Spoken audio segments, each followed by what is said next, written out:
గుంటూరు నగరపాలక సంస్థ పరిధిలో గుంటూరు లోక్సభ పరిధిలోని పశ్చిమ అసెంబ్లీ నియోజకవర్గానికి తెలుగుదేశం పార్టీ అనూహ్యంగా ఒక కొత్త ప్రయోగం చేసింది. రజక సామాజిక వర్గానికి చెందిన పిడుగురాళ్ల మాధవి వరఫ్ గళ్ళ మాధవి అనే యువతకి సీట్ ఇచ్చారు. నవ్యాంధ్రప్రదేశ్లోనే ఒక రజక సామాజిక వర్గానికి చెందిన మహిళకు ప్రత్యక్ష ఎన్నికల్లో, అందులో చట్టసభల్లో పోటీ చేసే అవకాశం కల్పించడం అసలు చాలా అరుదు. గతంలో అనేక సందర్భాల్లో జిల్లా పరిషత్తు, మండల పరిషత్తు, మున్సిపాలిటీల్లో కోఆప్షన్ మెంబర్కే ఆ సామాజిక వర్గం పరిమితమేది. ఎక్కడన్నా కొన్ని సందర్భాల్లో మున్సిపల్ కౌన్సిలర్లు, ఎంపీటీసీలు ఇటువంటి పదవులు ఎక్కువ వరకే దాదాపు పరిమితమై ఉండేది. బీసీలో చిన్న సామాజిక వర్గం.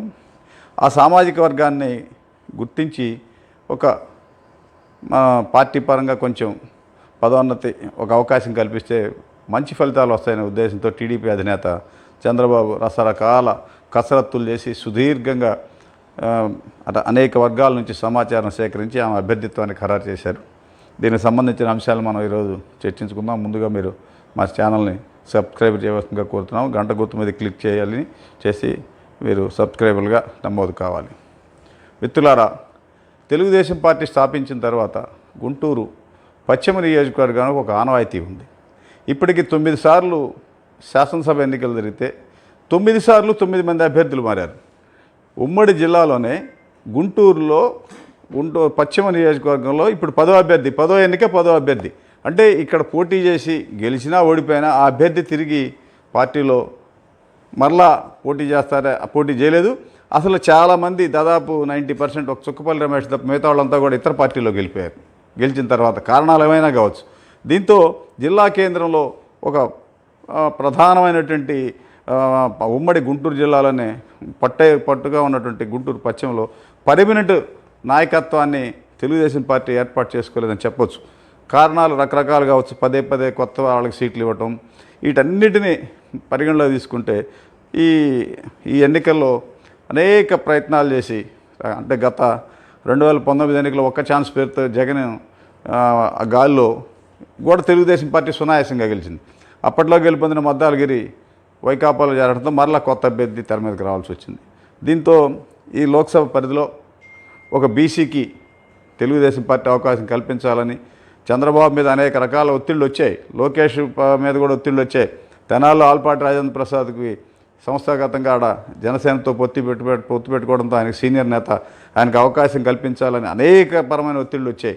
ఎన్ని ఒత్తిళ్ళు వచ్చినా కూడా మరోవైపు పెదకూరపాడులో కుమ్మాలపాటి శ్రీధరు, అతనికి అవకాశం లేదు. శ్రీధర్ ఉండేది గుంటూరు ముత్యాలరెడ్డి నగర్, ఆయన ఉండేది గుంటూరు పశ్చిమలో ఓటరు, ఆయనకైనా ఇవ్వాలనేటువంటి ఒత్తిళ్ళు వచ్చినా కూడా వీటన్నిటిని పక్కన పెట్టి ఎట్టి పరిస్థితుల్లో బీసీలకి ఇవ్వాల్సిందే అనే ప్రధాన ఎజెండాతో సుదీర్ఘంగా కసరత్తు చేసి బీసీల్లో కూడా బీసీ మహిళకి ఇస్తే ఇంకా మంచి ఫలితాలు వస్తాయనే ఉద్దేశంతో విద్యావంతురాలైన పిడుగురాళ్ల మాధవిని అభ్యర్థిగా ఖరారు చేశారు.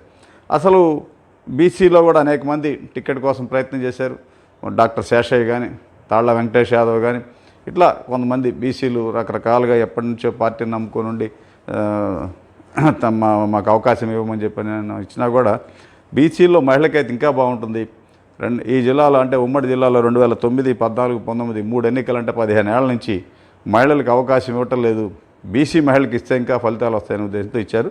ఇక్కడ ఇప్పుడు ప్రధానంగా చర్చనీయాంశమైంది ఏంటంటే, రజక సామాజిక వర్గానికి దాదాపు ఏ రాజకీయ పార్టీ కూడా ప్రత్యక్ష ఎన్నికల్లో అవకాశాలు కల్పించిన సంఘటనలు చాలా అరుదుగా ఉన్నాయి. ప్రధానంగా రాష్ట్ర విభజన తర్వాత తెలుగుదేశం పార్టీయే ఇక్కడ మనకు పనిచేసి వెళ్ళినటువంటి municipal commissioner, Guntur TMC commissioner చేసి రిటైర్ అయిన దువ్వారపు రామారావుకి ఎమ్మెల్సీగా అవకాశం కల్పించింది. పరోక్ష ఎన్నికల్లో అవకాశం కల్పించింది. ప్రత్యక్ష ఎన్నికలు ఎవరు ఇవ్వాలి. ఇప్పుడు కొత్తగా తెలుగుదేశం పార్టీ అవకాశం కల్పించింది. దీంతో ప్రధానంగా అర్బన్, సెమీ అర్బన్లో కూడా మీకు అపార్ట్మెంట్ కల్చర్ వచ్చేసింది. దాదాపు సెమీ అర్బన్ అంటే మీకు చేబ్రోలు, పేరేచెర్ల, పెదకాక అని ఇటువంటి పెద్ద సెమీ అర్బన్ మండల హెడ్ క్వార్టర్లో కూడా అపార్ట్మెంట్లు వచ్చినాయి. మీరు ఎక్కడ పరిశీలించినా కూడా అపార్ట్మెంట్లో 90% వాచ్మెన్లు రజక సామాజిక వర్గం వారికి ఎక్కువగా ఉంటున్నారు. చాలామంది పల్లెల్లో మీరు పరిశీలిస్తే ఈ సామాజిక వర్గం పూర్తిగా మైగ్రేట్ అయ్యి పట్టణాలకు వచ్చేసారు. కారణం ఏంటంటే పిల్లల చదువులు, అపార్ట్మెంట్లో వాచ్మెన్గా చేరితే ఆడ ఉన్న వచ్చే మెయింటెనెన్స్ అద్దె ఉండదు, పిల్లలిద్దరిని ఇద్దరు ముగ్గురు ఉంటే బాగా చదివించుకోవచ్చు అనే ఉద్దేశంతో వచ్చారు. ఇప్పుడు వాళ్ళంతా కూడా మాకు ఒక అవకాశం వచ్చింది, మా అమ్మాయిని గెలిపించండి అని టౌన్లో కరపత్రాలు తీసుకొని అసలు ఏ నియోజకవర్గం కూడా తెలియకుండా ప్రతి గుంటూరు తూర్పులో కూడా పోయి మా మాధవి కోటేమని అడుగుతుంటే మేము ఆ మాధవి పశ్చిమలో నమ్మ పోటీ చేసింది తూర్పు కాదు అని చెప్పని అంటున్నారు. అంటే అంత సెంటిమెంట్గా వాళ్ళు జనంలోకి వెళ్తున్నారు. దీంతో ఇప్పటి వరకు బీసీ కార్డు మంత్రి అనే పేరుతోటి చెల్లూరుపేట నుంచి వచ్చినటువంటి రజనీకి ఒక్కసారి గొంతులు ఎలకాబడ్డట్టయింది. పూర్తిగా తెలుగుదేశం పార్టీ చెక్ పెట్టినట్టయింది. ఇప్పటి వరకు ఆమె చెల్లూరుపేటలో మంత్రిని ఓడిచ్చాను పుల్లారావుని, వీళ్ళు ఒక లెక్క అనే ధీమాతో అసలు ఆమెని ఇక్కడికి పరుగులు తీసుకుంటూ వచ్చింది. అదే అభ్యర్థి ఎంపీతో లేట్ కావడంతో ఆమె పూర్తిగా గెలిచినట్టే, మా క్యాబినెట్ వచ్చినట్టే, మా ప్రభుత్వం వచ్చింది, మళ్ళీ నాకు మంత్రి ఉంటుందా లేదా అనే ఊహల్లో తిరిగింది ఇప్పటిదాకా. ఎప్పుడైతే బీసీ సామాజిక వర్గంలో ఒక ప్రత్యేకమైనటువంటి రజక సామాజిక వర్గం అభ్యర్థి కేటాయించడంతో ఇప్పుడు అటు వైకాపా నేతల్లో కూడా అంతర్మదనం ప్రారంభమైంది. విడుదల రజని సామాజిక వర్గం ముదిరాజు, ఆ సామాజిక వర్గం ఇక్కడ ఎక్కువగా లేదు, తెలంగాణలోనే ఉంది. ఆమె ఎన్నికల సమయంలో ముదిరాజు అని చెప్పుకోకుండా రజక అనే పేరుతో కూడా చెప్పుకుంది 2019లో. ఇప్పుడు ఆ సామాజిక వర్గం టౌన్లో పెద్దగా గుంటూరు పశ్చిమ పరిధిలో అసలు లేనే లేదు. ఇటు బీసీ రజక సామాజిక వర్గం తెలుగుదేశం అభ్యర్థికి వచ్చేసరికి అపార్ట్మెంట్లో ఉన్న ఈ వాచ్మెన్లుగా ఉండే ఈ సామాజిక వర్గం అంతా కూడా ప్రతి అపార్ట్మెంట్లో కూడా ప్రతి ఇంటికి వెళ్ళి ఈ ఒకసారి మీరు ఓటేయండి, మా అమ్మాయికి ఓటేయండి అని చెప్పినటువంటి నినాదంతో ముందుకు పోతూ ఉన్నారు. దీంతో ఇప్పుడు అసలు వైసీపీ నేతలు మళ్ళీ ఆ కాళ్ళు ఏమైనా అభ్యర్థిని మారుస్తారేమో అనే ఆలోచనలో ఉంది. ఇప్పుడు దాకా జగన్ పదే ఒక్కో నియోజకవర్గం 2 సార్లు 3 సార్లు అభ్యర్థిని కూడా మార్చడంతో మళ్ళీ రజనీకి ఏమైనా స్థానభ్రంశం చేసే అవకాశం ఉందా అనే అనుమానంలో ఉన్నారు. ఇదిలా ఉంటే అసలు రజనీ టిక్కెట్ల కేటాయింపులో చెల్లూరుపేటలో 6 కోట్లు తీసుకొని నాకు టికెట్ ఇవ్వకుండా వేరే వాళ్ళకి ఇప్పించిందని అక్కడ మల్లెల రాజేష్ నాయుడు తీవ్ర అవినీతి ఆరోపణలు చేశాడు. మర్రి రాజశేఖర్ ఈ సీట్ ఇస్తే 20 కోట్లు నేనేసి గెలిపిస్తా అన్నాడు. మరి అక్కడ అవినీతి అక్రమాలు ఇటువంటి పెద్ద ఎత్తున ఆరోపణలు రావడం వల్లనే అక్కడి నుంచి ఏమో చెల్లూరుపేట నుంచి గుంటూరు వచ్చిందని చెప్తున్నారు. చెల్లూరుపేట చరిత్రలో వైకాపాలో మంత్రి అయింది.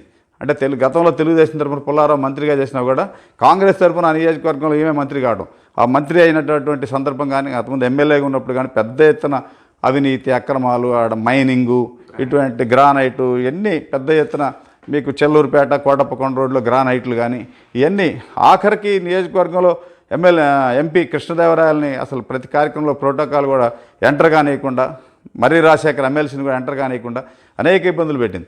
సరే అక్కడి నుంచి ఎక్కడికి వచ్చిన తర్వాత పోనీ ఇక్కడ పార్టీ పరంగా అందరిని కలిపిపోయిందంటే గుంటూరు 2లో విచిత్రమైన పరిస్థితి. 2014లో గెలిపొందిన వేణుగోపాల్ రెడ్డి, ఓడిపోయిన అప్పిరెడ్డి, 19లో గెలిచినటువంటి మద్దాలగిరి, ఓడిపోయిన చంద్రగిరి యేసరత్నం, 4 వైకాపాలో ఉన్నారు. కానీ ఆ 4 కూడా ఏమో సహకరించే పరిస్థితి లేదు. మరి ఆ 4 కూడా తిరిగి ముందుకు నడుపుతున్నటువంటి పరిస్థితి ఎక్కడా లేదు. పార్టీ జిల్లా కార్యాలయంగా పిలిచే అయోధ్యరామరెడ్డి కార్యాలయంలో ఇంతవరకు ఆమె అడుగుపెట్టిన సందర్భం లేదు.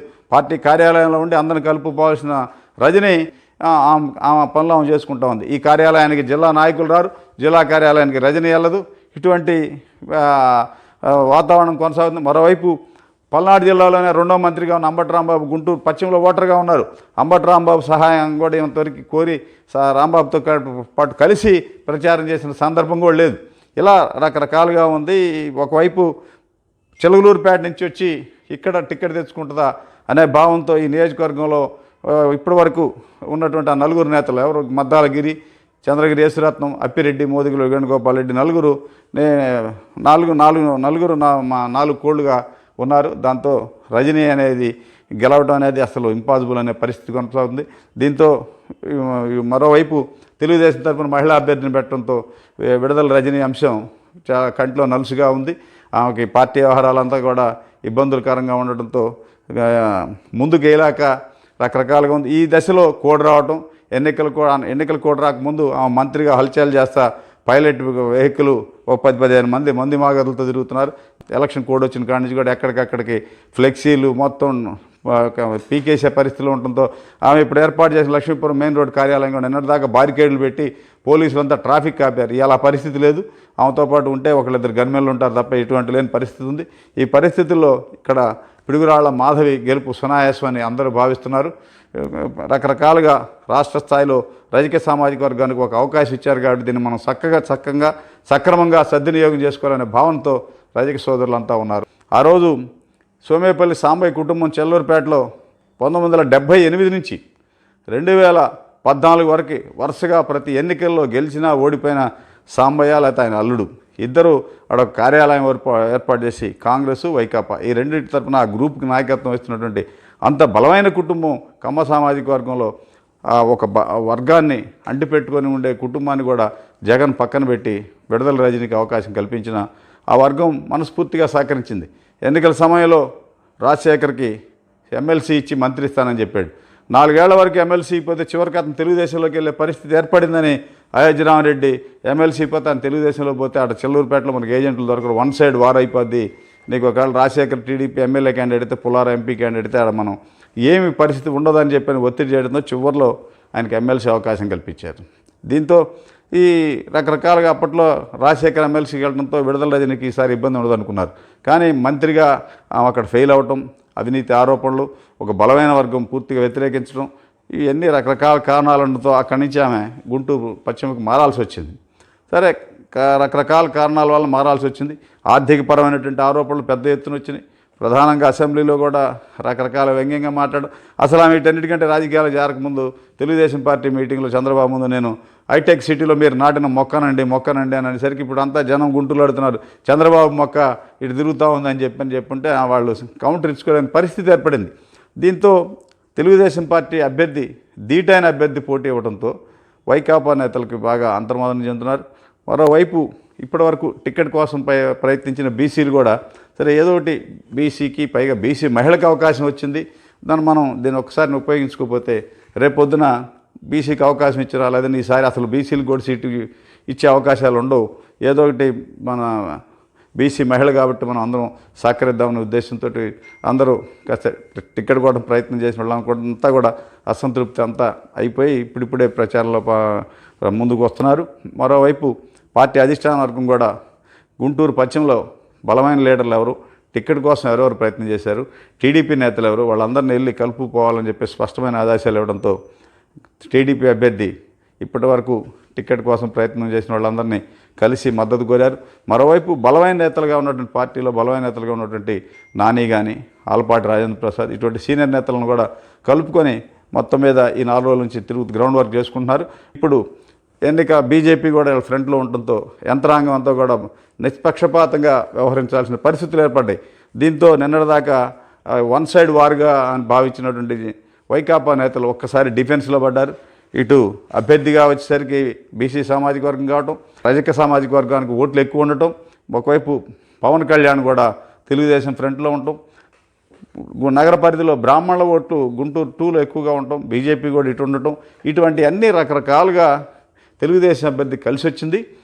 బీసీ మహిళ ఇవన్నీ రకరకాల అంశాలు ఉన్నాయి. ఏపీ రజక సేవా సంఘం, తర్వాత ఏపీ జేఏసీ, బీసీ జేఏసీలు, రజక జేఏసీలు ఇటువంటి సంఘాలన్నీ కూడా బేషరతుగా తెలుగుదేశం అభ్యర్థి పిడుగురాళ్ల మాధవి ఒకవైపు వైద్య ఆరోగ్య శిబిరాలు ఏర్పాటు చేయటం, తర్వాత సేవా కార్యక్రమాల్లో పెద్ద ఎత్తున పాల్గొనటం, ఒకసారి నాకు అవకాశం కల్పించాలని చెప్పని తిరుగుతూ జనంలోకి వెళ్తా ఉన్నారు.